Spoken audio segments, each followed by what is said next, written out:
ए जी, हमारे बेटे की तबीयत बहुत ही खराब है। वैद्य जी ने अच्छा खान पान और समय पर दवाई लेने को कहा है। हाँ भाग्यवान, मैं जानता हूँ लेकिन मैं मजबूर हूँ। मेरे पास इतना धन नहीं है कि मैं अपने बेटे का अच्छे से इलाज करवा सकूं।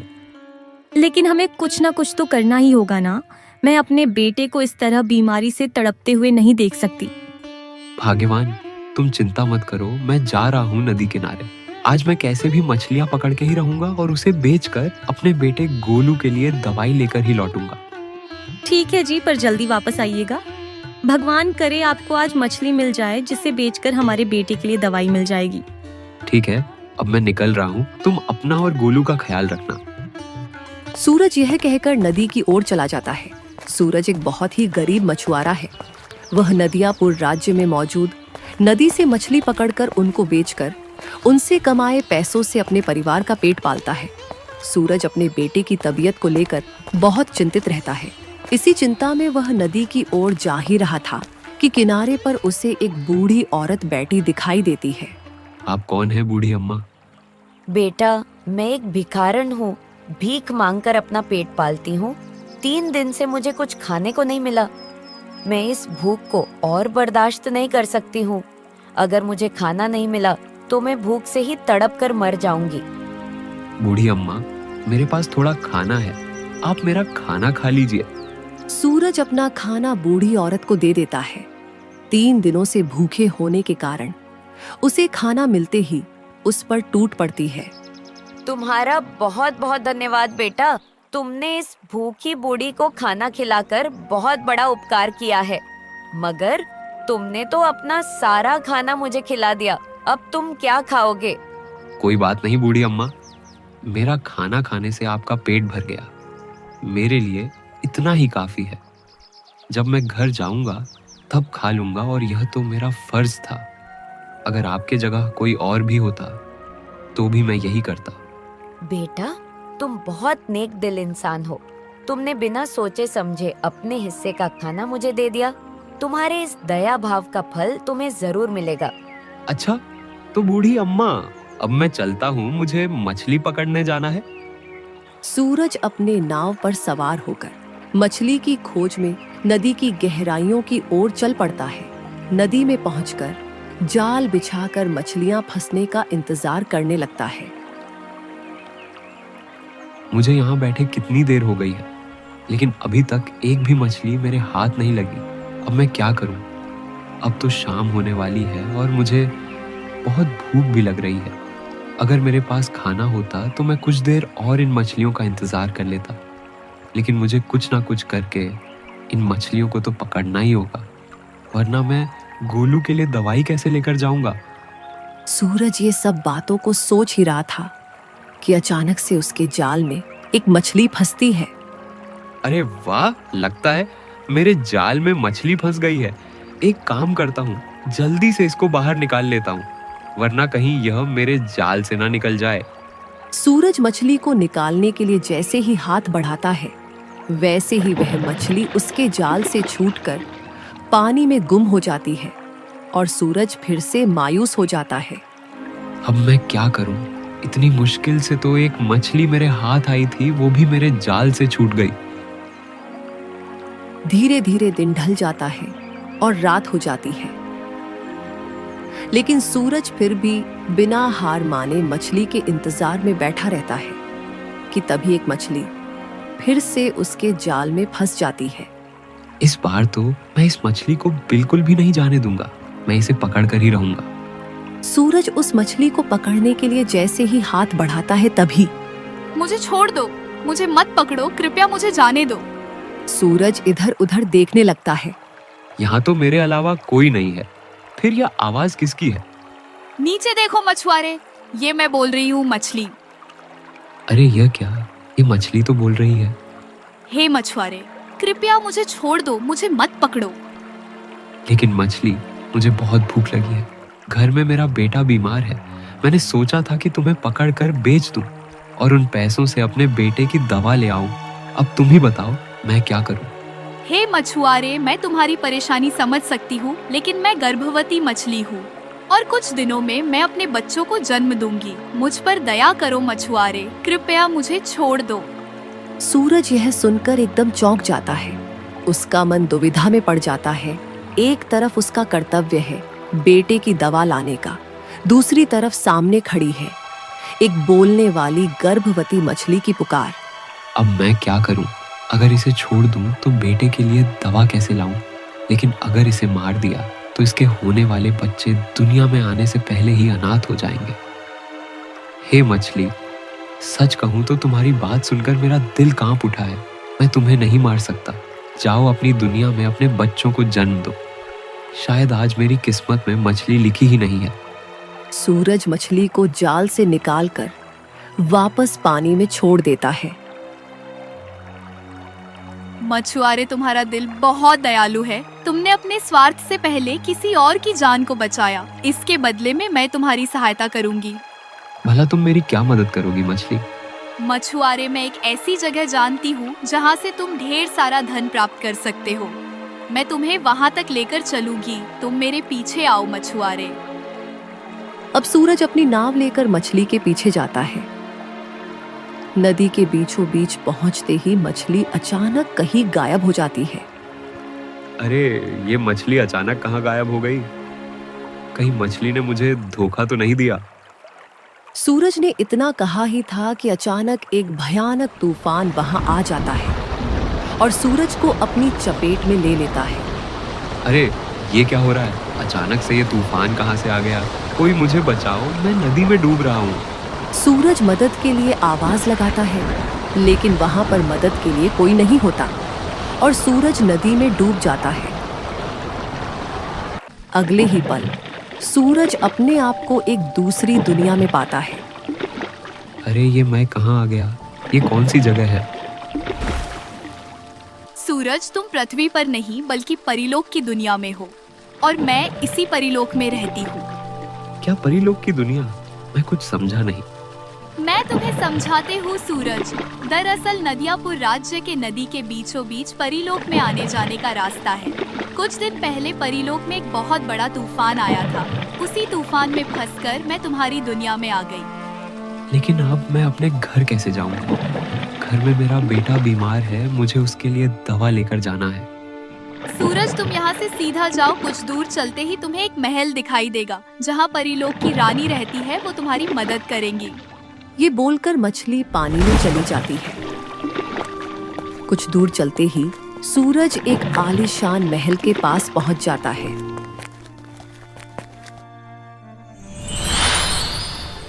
तुम कौन हो मानव, और परीलोक की दुनिया में कैसे आ गए? फिर सूरज पूरी घटना परी को बताता है। अच्छा, तो तुम्हें वो मछली यहाँ तक लेकर आई है। वो मछली हमारे परीलोक की ही रहने वाली है। सूरज, तुमने अपनी भूख और परिवार की परेशानी को भूलकर उस मछली और उसके बच्चों के बारे में सोचा। तुम्हारा दिल बहुत पवित्र है। आओ सूरज, मेरे साथ चलो। परी सूरज को अपने साथ महल के अंदर लेकर गई,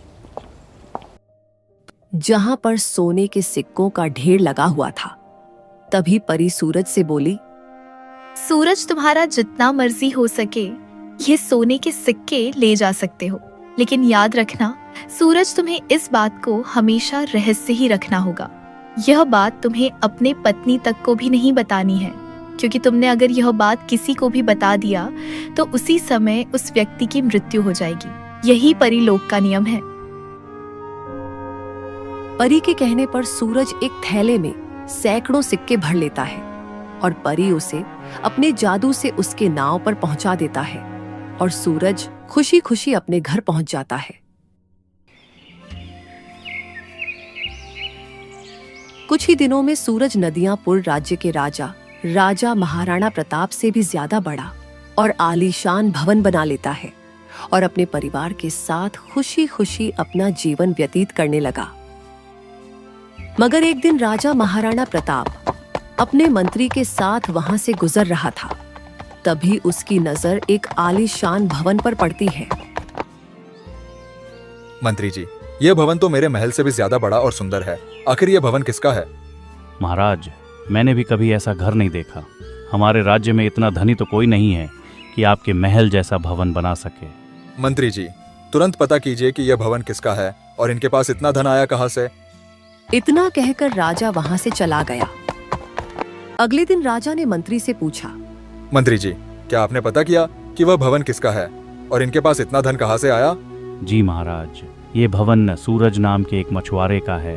वह अपनी पत्नी और बेटे के साथ रहता है। और महाराज, कुछ समय पहले इनके पास खाने तक के लिए भी धन नहीं था। ये सुनकर राजा महाराणा प्रताप बुरी तरह से चौंक गया। मंत्री जी, क्या आपने पता किया कि इतना धन उनके पास कहाँ से आया? क्षमा कीजिए महाराज, मैंने उन दोनों से पूछने का बहुत प्रयास किया, मगर उन दोनों ने बताने से साफ इनकार कर दिया। ये सुनकर राजा महाराणा प्रताप गुस्से से आग बबूला होकर बोला, मंत्री जी, उन दोनों पति पत्नी को यहाँ इसी समय लेकर आइए। कुछ ही देर के बाद सूरज अपनी पत्नी के साथ राजा के दरबार में खड़े हुए थे। सूरज, बताओ, एक मछुआरे होकर तुम्हारे पास इतना धन कहाँ से आया? और मैंने सुना है कि कुछ समय पहले तुम्हारे पास खाने तक के लिए भी धन नहीं था। मुझे क्षमा करिए महाराज, पर मैं चाहकर भी इस धन के रहस्य के बारे में किसी को नहीं बता सकता हूँ। पर मैं आपको इतना बता सकता हूँ कि ये धन मेरे पास बेईमानी का नहीं है। अगर तुम्हारे पास धन बेईमानी का नहीं है, तो फिर तुम्हारे पास इतना धन कैसे आया? क्षमा करिए महाराज, मैं आपको धन के बारे में नहीं बता सकता। मुझे यह ना बताने का आदेश मिला है। सूरज, अगर तुमने धन के बारे में नहीं बताया तो मैं समझूंगा कि तुम्हारे पास धन चोरी का है और धन चुराने के अपराध में मैं तुम्हें राज्य से बाहर निकाल दूंगा। क्षमा करिए महाराज, मैं आपको यह बात नहीं बता सकता हूँ, चाहे आप मुझे मृत्यु दंड ही क्यों ना दे दें। सूरज, मैं तुम्हें अभी और इसी वक्त इस राज्य से निकालता हूँ। अगर तुम दोनों पति पत्नी मेरे राज्य के आसपास भी दिखाई दिए तो मैं उसी समय तुम्हें मौत के घाट उतरवा दूंगा। राजा महाराणा प्रताप का आदेश सुनकर सूरज अपनी पत्नी और बेटे के साथ राज्य छोड़कर निकल गया। वह बेचारा अपने घर से कुछ धन भी ना ले जा सका। वह एक जंगल में बैठकर अपनी पत्नी से बोल, किस्मत ने हमें फिर से वही लाकर खड़ा कर दिया भाग्यवान। शायद हमारे भाग्य में सुख लिखा ही नहीं है। आपने बिल्कुल सही कहा जी। हम लोग जहाँ से चले थे वापस वहीं आ खड़े हुए। पता नहीं हमारी किस्मत में आगे क्या लिखा है। अब हम कहाँ जाएंगे जी? हमारे पास कोई चारा नहीं है भाग्यवान। अब हमें इस जंगल में ही झोपड़ी बनाकर रहना पड़ेगा। सूरज अपने पत्नी और बेटे के साथ नदियापुर राज्य से सटे जंगल में झोपड़ी बनाकर रहने लगे। कुछ साल ऐसे ही बीतने लगे। देखते ही देखते सूरज का बेटा गोलू भी अब जवान हो चुका था। एक दिन वो अपने पिता से बोला, पिताजी, आप मुझे जंगल से बाहर क्यों नहीं जाने देते हैं? बेटा, अगर हम लोग राज्य के सीमा में प्रवेश करेंगे तो उस राज्य के राजा महाराणा प्रताप हम लोगों को मौत के घाट उतार देंगे। लेकिन ऐसा क्यों पिताजी? सूरज अपने बेटे को सारी बात बताने लगा कि किस तरह से राजा महाराणा प्रताप उन लोगों को नदियापुर राज्य के सीमा से बाहर निकाल दिया। पिताजी, ये तो हमारे साथ बहुत ही नाइंसाफी हुआ है। अब मैं आपको इंसाफ दिला के ही रहूंगा। बेटा, अभी सही समय नहीं है इंसाफ दिलाने का। सही समय आने पर तुम्हें यह मौका अवश्य मिलेगा और मैं तुम्हें स्वयं जंगल से बाहर जाने के लिए कहूंगा। इधर राजा महाराणा प्रताप अपने मंत्री से बात कर रहा था। मंत्री जी, हमारी पुत्री भानुमति विवाह के योग्य हो गई है और हमारी पुत्री इतनी सुंदर है कि बहुत से राजकुमार हमारी बेटी के लिए अपने विवाह का प्रस्ताव भेज चुके हैं। लेकिन हम चाहते हैं कि जिस भी राजकुमार से उसका विवाह हो वह बलवान के साथ साथ बुद्धिमान भी हो। मैं समझ गया महाराज। आप अगर मेरी माने तो आप 3 प्रश्नों को तैयार करिए और सारे राज्य में ऐलान करवा दीजिए कि जो भी राजकुमार आपके 3 प्रश्नों का सही सही उत्तर देगा वही राजकुमारी के गले में वरमाला पहनाएगा। हाँ मंत्री जी, आपने बिल्कुल सही सुझाव दिया है। आपके कहे अनुसार मैं 3 प्रश्न तैयार कराता हूँ।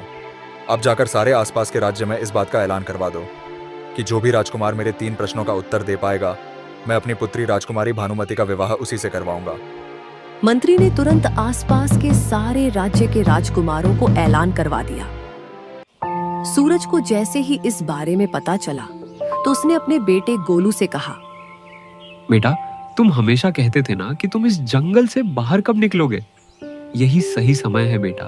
हमें इंसाफ मिलने का राजा महाराणा प्रताप की इकलौती पुत्री भानुमति का विवाह होने वाला है। और राजा महाराणा प्रताप ने यह शर्त रखा है कि जो भी राजकुमार उसके 3 प्रश्नों का उत्तर दे देगा, वही राजकुमार राजकुमारी भानुमति से विवाह करेगा। मैं चाहता हूं कि तुम राजमहल जाकर वो 3 प्रश्नों का सही उत्तर दो।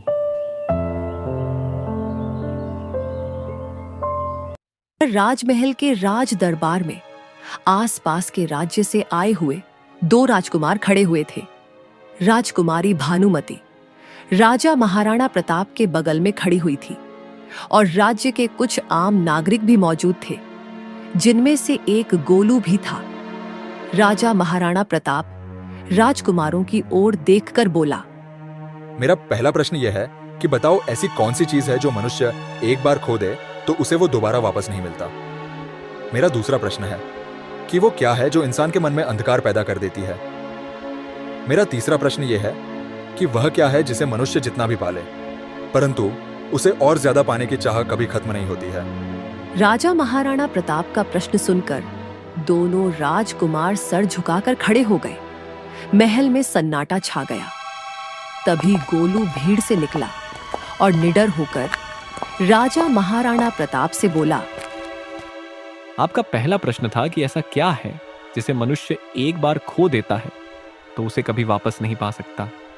महाराज, वो समय है, एक बार समय गया तो गया। महाराज, आपका दूसरा सवाल था कि वो क्या है जो इंसान के मन अंधकार पैदा कर देती है। वो है ईर्ष्या। महाराज, और आपका तीसरा सवाल यह था कि वह क्या है जिसे मनुष्य जितना भी पाले, परंतु उसे और ज्यादा पाने की चाह कभी खत्म नहीं होती है। वह धन होता है। मनुष्य के पास कितना भी धन का भंडार क्यों ना एकत्रित हो जाए, मगर उसके और पाने की चाह कभी खत्म नहीं होती है। अनजान लड़के का उत्तर सुनकर राजा महाराणा प्रताप गोलू से बोला, वाह, क्या बात है, तुमने इन 3 प्रश्नों का बिल्कुल सही उत्तर दिया। पर तुम तो देखने पर कोई राजकुमार नहीं लगते और ना ही मैंने तुम्हें इस राज्य में पहले कभी देखा है। हाँ महाराज, आपने बिल्कुल सही कहा। मैं कोई राजकुमार नहीं हूं और ना ही इस राज्य में रहता हूं। मैं तो इस नदियापुर राज्य से सटे जंगल में अपने माता पिता के साथ रहता हूं। मैं तुमसे प्रसन्न हूं लड़के कि तुम एक साधारण मनुष्य होकर भी इन 2 राजकुमारों को अपनी बुद्धि से पराजित किया। इसलिए मैं तुम्हारे माता पिता से मिलना चाहता हूं।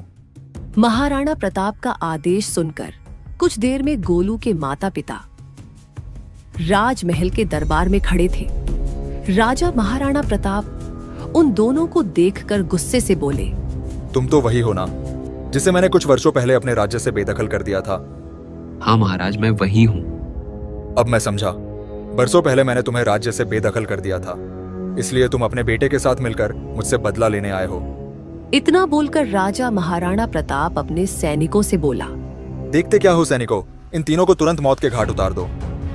तभी रंग बिरंगी किरणों के साथ वही परी जो वर्षों पहले सूरज से मिली थी वहां पर प्रकट हो गई और क्रोधित भरी अवस्था में राजा महाराणा प्रताप से बोली, तुमने अत्याचार की सभी सीमा पार कर दिया राजा महाराणा प्रताप। वर्षों पहले तुमने सूरज के परिवार को इस राज्य से बेदखल कर दिया।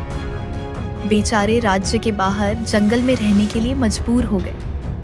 फिर भी सूरज ने अपने बेटे को अच्छे संस्कार दिया और बुद्धिमान बनाया कि तुम उसके बुद्धि से प्रसन्न होकर अपने राज्य बुलाने की बजाय उसे मौत के घाट उतारने जा रहे हो। मैं तुम्हें जिंदा नहीं छोड़ूंगी। परी क्रोध में आकर राजा महाराणा प्रताप को चलाने ही वाली थी कि तभी सूरज परी से बोला, इन्हें क्षमा कर दो परी। मैं नहीं चाहता कि इन्हें अपने बेटी के सामने जला दिया जाए। सुना तुमने, इसे कहते हैं इंसानियत। वर्षों पहले भोला ने अपने धनवान होने का कारण तुम्हें इसलिए नहीं बताया क्योंकि मैंने ने उसे बताने के लिए मना किया था। अगर वह तुम्हें यह रहस्य बता देता तो उसी समय तुम्हारी मृत्यु हो जाती। यह हमारी परिलोक की नियम है। मगर सूरज की इंसानियत तो देखो, चाहता तो उसी समय तुम्हें उस रहस्य के बारे में बता सकता था, लेकिन तुम्हारी जान बचाने के कारण उसने अपना सारा जीवन जंगल में व्यतीत कर दिया। यह सुनकर राजा महाराणा प्रताप पश्चाताप का आंसू लेकर सूरज से बोला, मुझे माफ कर दो सूरज, मुझसे बहुत बड़ी भूल हो गई। इसलिए मैं अपने पश्चाताप मिटाने के लिए मेरी बेटी की शादी तुम्हारे बेटे से करवाना चाहता हूँ और मैं ये ऐलान करता हूँ कि इस राज्य का अगला महाराज तुम्हारा बेटा ही होगा। देवगढ़ एक शांत और समृद्ध राज्य था। वहां के राजा विजयसेन अपनी कूटनीति के लिए प्रसिद्ध थे। उनकी पत्नी रानी मालविका सौम्य स्वभाव की थी और उनकी 5 वर्ष की पुत्री रूपवती अत्यंत सुंदर थी। परंतु पुत्र न होने के कारण रानी अक्सर उदास रहती थी। एक दिन राजदरबार में 2 व्यापारी ठगी की शिकायत लेकर आए और राजा से बोले, महाराज की जय हो, महाराज की जय हो। महाराज, हम आपकी शरण में आए हैं, कृपा कर हमारी बात सुनिए। हम बहुत बड़ी समस्या में हैं। बात यह है कि हम ठगी का शिकार हो गए हैं। महाराज, हमारा सब कुछ लुट गया है। अब हमारे हाथ खाली हैं, हमारे पास कुछ भी नहीं बचा। महाराज, क्या करें, कुछ समझ नहीं आ रहा। आप पहले शांत हो जाइए, जरा धैर्य से बताइए कि हुआ क्या है। महाराज, कल दोपहर की बात है। मैं अपनी दुकान पर बैठा था, तभी एक व्यक्ति आया जिसका पहनावा किसी धनी सौदागर जैसा था। उसने मुझसे हीरे जवाहरात दिखाने को कहा। मुझे लगा शायद कोई बड़ा सौदा होगा। वह बड़ा व्यापारी प्रतीत हो रहा था, इसलिए मैंने अपने सबसे कीमती सोने के गहने, हार, कंगन, अंगूठियां और न जाने क्या क्या उसे दिखा दिए। उसने इतनी चतुराई से चाल चली कि मेरी आंखों के सामने ही असली गहनों को नकली से बदल दिया और चुपचाप निकल गया। महाराज, आप क्या कह रहे हैं व्यापारी? आपको जरा सा भी संदेह नहीं हुआ? आप तो व्यापार में अनुभवी हैं, फिर ऐसी भूल कैसे हो गई? महाराज, अब मैं आपसे क्या कहूं? उसकी चालाकी मेरे बस की नहीं थी। वह पहले से पूरी तैयारी करके आया था। नकली गहने बिल्कुल असली जैसे थे, वजन, चमक, सब कुछ हूबहू। मैं तो बस देखता रह गया, दंग रह गया, और जब तक कुछ समझ पाता वह भीड़ में गायब हो चुका था। मेरी वर्षों की कमाई एक पल में चली गई। अब मेरे पास क्या बचा महाराज? कुछ भी नहीं बचा, कुछ भी नहीं। राजा विजयसेन ने दूसरे सेठ की ओर देखते हुए कहा, ठीक है, और आपकी क्या व्यथा है? आपके साथ क्या हुआ? महाराज, मेरे साथ तो उससे भी अजीब घटना घटी। उसी ठग ने मेरे पास वही सोना चांदी बेची जो पहले सेठ से लूटी थी। उसने कहा कि वह दूर के राज्य से व्यापार कर लौटा है। मैंने उसकी बातों पर विश्वास कर लिया महाराज, और उसका माल खरीद लिया। पर जब मैंने गहनों की बारीकी से जांच करवाई तो पता चला कि आधे से अधिक तो नकली निकले। महाराज, उसने मुझे खुली आंखों से ठग लिया। आप लोग कैसी बातें कर रहे हैं? एक बात बताइए, सोना चांदी लेते समय जांच पड़ताल नहीं करते क्या? फिर यह धोखा कैसे हो गया? आप तो अपने व्यापार के अनुभवी खिलाड़ी हैं। महाराज, जांच की थी पर माल बहुत अधिक था। हर एक वस्तु की जांच करना कठिन हो गया। संयोग से जो माल मैंने उठाया वह असली निकला, और उसी के बीच उसने नकली भी मिला दिए। मेरी लापरवाही की कीमत मुझे भारी पड़ी। अब कर्ज चुकाने तक के पैसे भी नहीं बचे महाराज। बस आप दोनों पहले शांत हो जाइए। आपकी मेहनत यूं बेकार नहीं जाने दूंगा। मैं अभी मंत्री को आदेश देता हूं कि शाही खजाने से आपको 100-100 स्वर्ण मुद्राएं दी जाए, ताकि आप फिर से अपना व्यापार आरंभ कर सकें। ठीक है मंत्री जी, आप यह व्यवस्था कर दीजिए। एक और बात, यह ठग जो हमारे नगर में खुलेआम घूम रहा है, उसे ढूंढ निकाला जाए। इतना शातिर व्यक्ति यहां आतंक मचा रहा है, यह हमारे सहन के बाहर है। उसे मेरे सामने लाया जाए। मैं उसकी शक्ल देखना चाहता हूं कि आखिर वह है कौन। जैसी आपकी आज्ञा महाराज। मैं अभी उसकी तलाश आरंभ करता हूँ। वह मेरे हाथ से बच नहीं पाएगा। आप निश्चिंत रहें।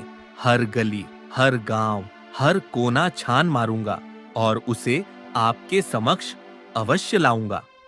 दरबार की सुनवाई समाप्त हुई और राजा अपने निजी कक्ष की ओर बढ़ गए। उधर मंत्री ने तुरंत अपना भेष बदल लिया। उसने साधारण ग्रामीण जैसे वस्त्र पहन लिए, सिर पर पगड़ी बांधी और ठग की खोज में निकल पड़ा। महारानी, आप यहाँ अकेली बैठी क्या सोच रही हैं? आज फिर आपका मुख उदास है।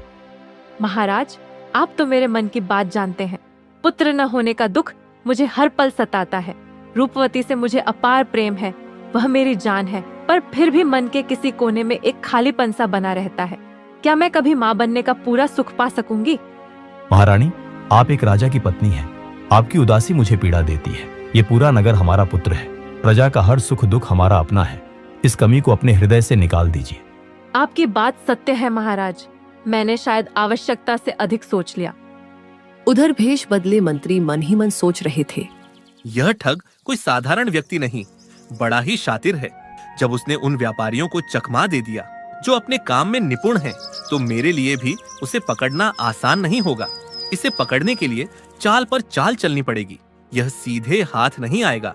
कोई ऐसी युक्ति सोचनी होगी कि वह स्वयं मेरे जाल में फंस जाए, तभी बात बनेगी। चलते चलते गला भी सूख गया है। क्यों न किसी के घर जाकर पानी पी लूं और साथ साथ ठग के बारे में कुछ जानकारी भी मिल जाएगी। मंत्री गांव की सकरी गलियों में घूम रहे थे। तभी उनकी दृष्टि एक ग्रामीण पर पड़ी जो अपनी एक झोपड़ी के बाहर बैठा था। तभी मंत्री उसके पास पहुंचे और बोले, भाई साहब, मेरा नाम धर्मवीर है। मैं किसी की तलाश में आपके गांव से गुजर रहा था कि अचानक मुझे जोरों की प्यास लग गई। क्या थोड़ा पानी मिल सकता है? गला सूख रहा है। क्यों नहीं, आप जरा ठहरिए, मैं अभी पानी लेकर आता हूँ। यह कहकर वह झोपड़ी के भीतर गया और थोड़ी ही देर में पानी ले आया। पानी पीने के बाद मंत्री ने बातचीत आगे बढ़ाने के लिए अपनी जेब से 2 स्वर्ण अशरफियां निकाली और भाई, आप ये 2 अशरफियां रख लीजिए। मुझे एक खास जानकारी चाहिए।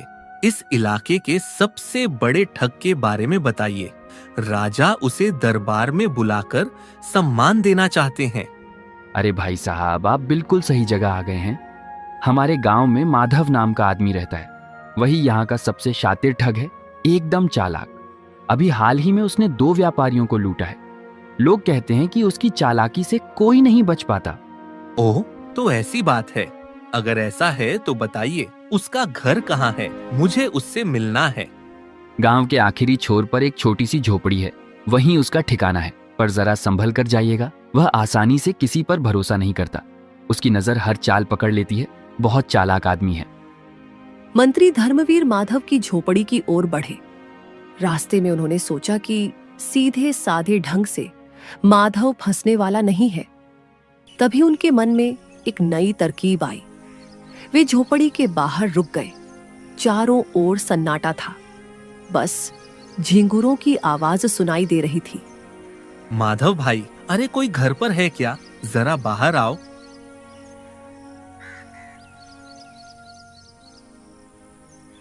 हाँ, मैं माधव हूँ। तुम कौन हो और क्या चाहिए? मेरा नाम धर्मवीर है। पास के राज्य से आया हूँ। दरअसल आपसे कुछ जरूरी बात करनी है। तो क्या हम अंदर चलकर बात कर सकते हैं? बाहर बात ठीक नहीं लगेगी।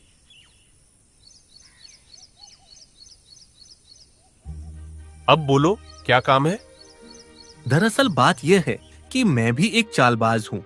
आपकी ही तरह मुझे अपने राज्य से निकाल दिया गया है। आपके किस्से सुने, कैसे आपने 2 व्यापारियों को बेवकूफ बनाया। वाह, बड़ा मजा आया। सोचा आपसे मिलूं, लेकिन लगता है आप कुछ ज्यादा ही डरपोक हैं। मैं और डरपोक? वैसे एक बात तुमने गलत नहीं कही। मैं ही यहाँ का सबसे बड़ा ठग हूँ। मेरी चालों से साहूकार कंगाल हुए और राजा को भनक तक नहीं लगी। लेकिन यह बताओ, तुम्हारी योजना क्या है? तुम मेरे पास क्यों आए हो? देखो, रोज रोज की छोटी मोटी ठगी छोड़ो। एक ही बार में इतना बड़ा हाथ मारो कि जिंदगी भर बैठकर खाया जाए। हम राजमहल में नौकरी करेंगे। मेरे आदमी वहां पहले से मौजूद हैं और कुछ ही दिनों बाद हम पूरा शाही खजाना लेकर रफ्फू चक्कर हो जाएंगे। बोलो, क्या कहते हो? अरे वाह, ये तो कमाल की योजना है। यही बात तो मेरे मन में भी थी। बहुत दिनों से सोच रहा था कि अब एक बड़ा खेल खेला जाए। चलो फिर, देर किस बात की, अभी महल की ओर चलते हैं। मंत्री धर्मवीर माधव को लेकर महल पहुंचे। जैसे ही वे भीतर दाखिल हुए, चारों ओर से सैनिकों ने माधव को घेर लिया। वह घबरा गया। उसे समझ ही नहीं आया कि यह सब क्या हो रहा है। महाराज, आपकी आज्ञा पूरी हुई। यह रहा वही व्यक्ति, माधव नगर का सबसे बड़ा ठग, जिसने व्यापारियों को ठगा था। अब जो उचित समझे, इसकी सजा सुनाइए। धूर्त, तूने मेरे नगर में ठगी करने का साहस किया? यहाँ चोरों और बदमाशों की कोई जगह नहीं। बोल, अपने बचाव में क्या कहना चाहता है? महाराज, मुझसे बहुत बड़ी भूल हो गई। मैं क्षमा चाहता हूँ। जो भी लूटा हुआ माल है, सब लौटा दूंगा और आज से ठगी का मार्ग पूरी तरह छोड़ दूंगा। मेरी आंखें खुल गई हैं महाराज। बस एक अवसर दे दीजिए, सिर्फ एक। अच्छा है कि तुझे अपने अपराध का पछतावा है। पर अपराध की सजा तो मिलेगी ही। दंड स्वरूप तुझे इस राज्य से देश निकाला दिया जाता है और तेरी सारी संपत्ति भी जब्त की जाती है। और यदि तू दोबारा इस राज्य में दिखाई दिया तो मृत्यु दंड दिया जाएगा। समझ गया? अब यहां से तुरंत निकल जा। महाराज, आपकी कृपा है, मैं अभी इसी क्षण राज्य छोड़कर चला जाऊंगा। आपने मुझ पर बहुत दया की है महाराज। महाराज, क्या यह दंड पर्याप्त है? मुझे नहीं लगता कि यह ठग अपनी हरकतें छोड़ेगा। मेरे विचार से इसे कारागार में डाल देना चाहिए था। भविष्य में यह बड़ा खतरा बन सकता है। मंत्री जी, आप चिंता न करें। इसकी इतनी हिम्मत नहीं कि यह मेरे विरुद्ध कुछ कर सके। मेरा राज्य मेरी निगरानी में है, आप निश्चिंत रहिए। माधव ने सिर झुकाकर दरबार छोड़ दिया। रास्ते में चलते हुए वह अपने आप से कह रहा था, यह अपमान मैं कभी नहीं भूलूंगा। राजा को उसकी औकात अवश्य दिखाऊंगा, चाहे इसमें मुझे कितने ही वर्ष क्यों न लग जाए। चलते चलते वह राज्य की सीमा पार कर एक घने जंगल में जा पहुंचा। वहां साधुओं का एक आश्रम था जहां उसने शरण ले ली। बाहरी रूप से वह साधु बन गया, पर उसके मन में राजा से बदले की आग धधकती रही। कई वर्ष बीत गए। इधर राजा के जीवन में सुख बढ़ता गया। रानी मालविका ने 2 जुड़वां पुत्रों को जन्म दिया। रूपवती भी अब जवान हो चुकी थी। एक दिन राजा अपनी पुत्री के साथ जंगल के सैर करके वापस लौट रहा था। यात्रा के दौरान राजा का काफिला उसी जंगल से गुजरा जहां माधव साधु का वेश धारण कर रहने लगा था। मार्ग में एक आश्रम दिखाई दिया तो राजा ने वहां रुककर आशीर्वाद लेने का निश्चय किया। आश्रम में माधव की दृष्टि जैसे ही राजकुमारी रूपवती पर पड़ी, उसका मन विकृत हो उठा। उसी क्षण उसने मन ही मन ठान लिया, हाँ, यही वह राजा है जिसने मुझसे सब कुछ छीन लिया। अब बदला लेने का समय आ गया है। लगता है यही राजकुमारी मेरे प्रतिशोध की कुंजी बनेगी। इसके लिए मुझे कोई ना कोई उपाय तो अवश्य सोचना होगा।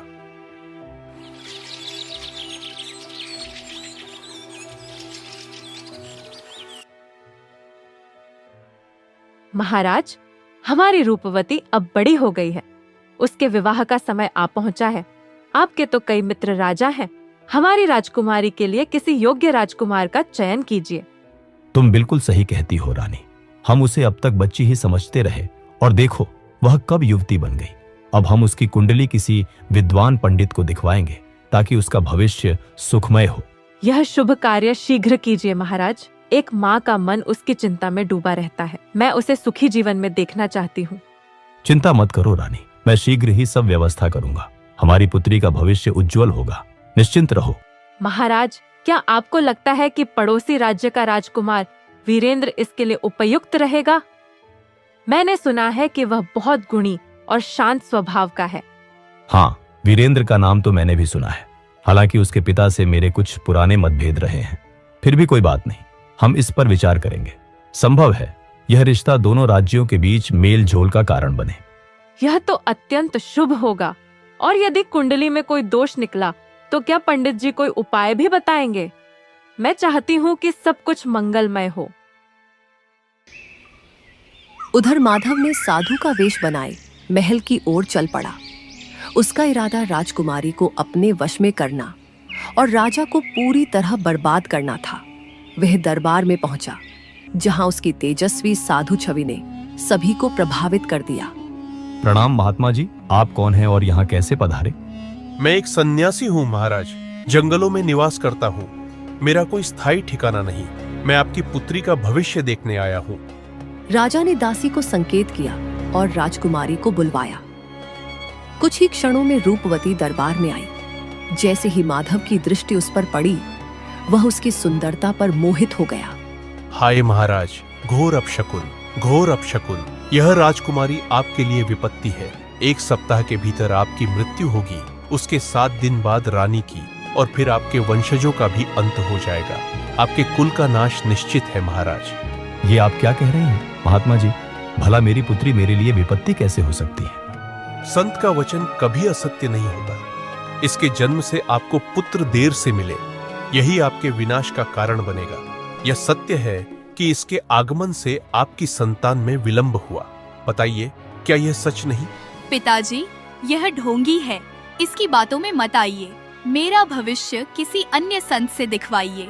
इसकी दृष्टि में ही कुछ खोट है। चुप रहो रूपवती, महात्मा असत्य नहीं बोलते। अब आप ही मार्ग बताइए। महात्मा जी, मैं अपने परिवार की रक्षा कैसे करूं? चिंता न करें राजन, इसका उपाय भी है। यह विपत्ति तभी टल सकती है जब आप राजकुमारी को एक संदूक में बंद कर नदी में प्रवाहित कर दे। वह दूसरे राज्य की ओर जाएगी और विपत्ति भी वहीं चली जाएगी। देर न कीजिए, आज ही यह कार्य कर डालिए। संतों के वचन कभी निष्फल नहीं होते। यह कहते ही माधव वहां से चला गया। राजा अंधविश्वास के जाल में फंस चुके थे। उन्होंने रानी मालविका से परामर्श किया और अंततः दोनों ने भारी मन से यह निश्चय किया कि पुत्री को बहा देना ही एकमात्र मार्ग है। पिताजी, माँ, मुझे मत बहाइए।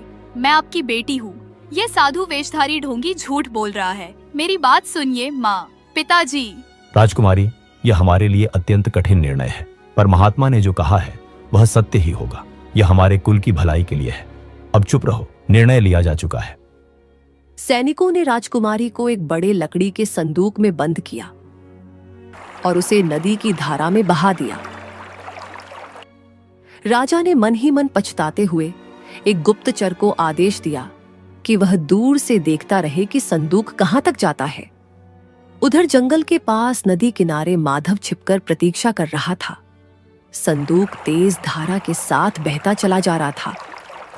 उसी समय एक दूसरे राज्य का राजा जो शिकार से लौट रहा था, नदी किनारे आकर रुका।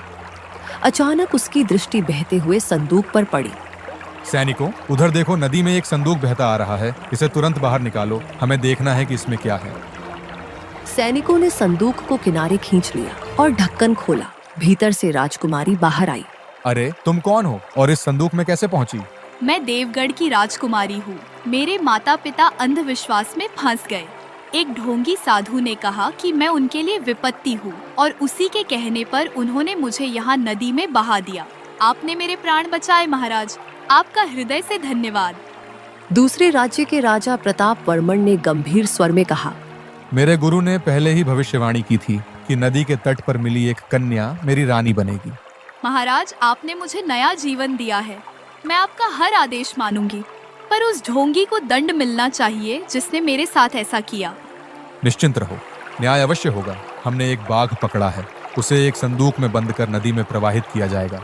मुझे विश्वास है कि वही साधु उस संदूक को खोलेगा और अपनी सजा पाएगा। यह कहकर राजा ने बाघ को एक मजबूत संदूक में बंद कराया और उसे नदी में बहा दिया। उधर माधव नदी किनारे छिपा बैठा था। जैसे ही संदूक किनारे लगा, उसने उसे खोला। संदूक खुलते ही बाघ उस पर झपट पड़ा और उसे नोच डाला। यह दृश्य दूर से राजा विजयसेन के भेजे गुप्तचर ने देख लिया। वह तुरंत लौटकर राजा के सामने उपस्थित हुआ। महाराज, प्रणाम स्वीकार करें। वह साधु वास्तव में एक ढोंगी था। उसका उद्देश्य राजकुमारी को हथियाना था। आपने अनजाने में राजकुमारी को नदी में बहा दिया, पर दूसरे राज्य के राजा ने उसे बचा लिया। फिर उसी राज्य द्वारा नदी में प्रवाहित किए गए संदूक में बाघ था, जिसने उस ढोंगी को मार डाला। यह सुनकर राजा विजयसेन व्यथित हो उठे। क्या हमसे कितनी बड़ी भूल हो गई? हमने अपनी ही पुत्री के साथ घोर अन्याय किया है। मुझे अपनी बेटी से क्षमा मांगनी होगी। इसके बाद राजा विजयसेन और रानी मालविका अपनी पुत्री के पास पहुंचे और अश्रुपूरित नेत्रों से क्षमा याचना की। रूपवती ने बड़े हृदय से उन्हें क्षमा कर दिया और अंततः अपने अपराध का प्रायश्चित कर पाने के बाद राजा और रानी के मन को शांति मिली।